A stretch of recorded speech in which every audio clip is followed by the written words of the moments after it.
चुटकी भर सिंदूरा महंग मोरे बाबा रे चुनरी भैलियन मोलरे ललनवा। हेलो दोस्तों, नमस्ते, प्रणाम। मैं घूंघट वाली अपने यूट्यूब चैनल आप सभी का स्वागत करती हूं और मैं आज सुनाने जा रही हूं एक पारंपरिक बहुत ही अच्छी गीत, विवाह गीत। कैसी लगी आप सबको कमेंट में ज़रूर बताना। प्लीज़ मेरे चैनल को सब्सक्राइब करना। चुटकी भर सिंदूरा महंग मोरे बाबा रे चुनरी भैलियन मोलरे ललनवा। अरे चुनरी भैलियन मोलरे ललन। बाबा मोरे दिहले नीनऊ मन सोनवा। अरे बाबा मोरे दिहले नीनऊ मन सोनवा।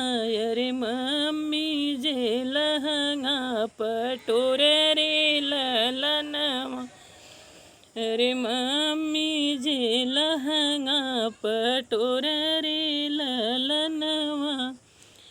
भैया जे दिहले नी चढ़ने के घोड़वा। अरे भौजी जे अपना सोहाग रे ललनवा।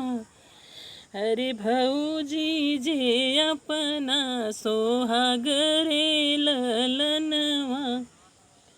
नऊ मन सोनवा रे चुकी चाकी जई है।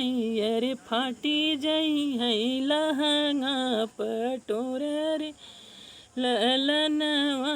अरे फाटी जई है लहंगा पटोरे रे ललनवा।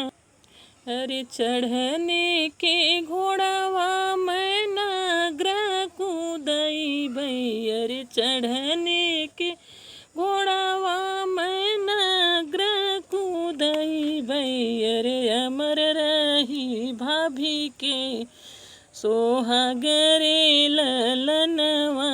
अरे अमर रही भाभी के सोहाग रे ललनवा।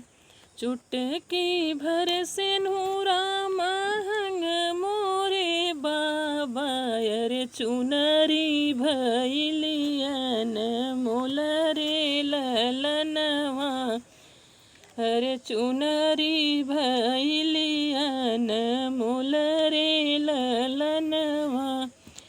तो दोस्तों, ये था मेरा छोटा सा विवाह गीत। कैसी लगी आप सबको कमेंट में ज़रूर बताना।